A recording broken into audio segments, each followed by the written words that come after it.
नमस्कार।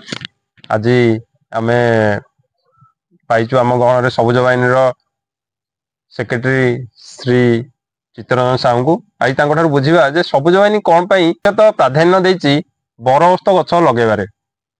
नमस्कार।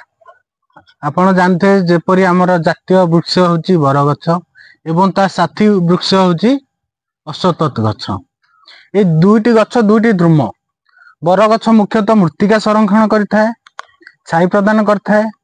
अश्वत्थ गछ सफिशिएंट अमाउंट ऑफ ऑक्सीजन प्रदान करथाय एवं अश्वत्थ गछ को मध्य एक ऑक्सीजन बम कहंती।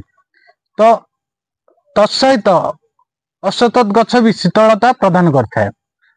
तो आंबे ए दुईटी गछ को प्राधान्य देलु लगाया पाई, कारण यह परिवेश बहुत दरकारी।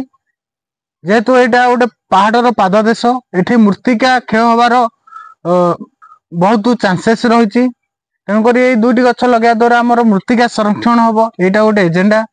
द्वितीयतः बर अश्वत्थ गछ को कम कोचर गाई गोरु माने नष्ट करती, सेटा गोटे आमर चूज कर गोटे कारण रही अछि।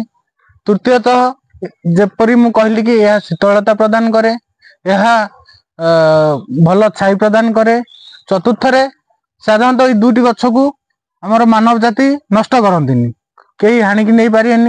एवं फिफ्थ यह बहुत वर्ष धरी दंडामान था, 100 वर्ष धरी दंडामान रही है, 2, 3, 4 पीढ़ी धरी दंडामान रही है। आपनकर जो माने विशेष भाव में बर गछर उपकारिता विषय जनइले, से बहुत बहुत धन्यवाद।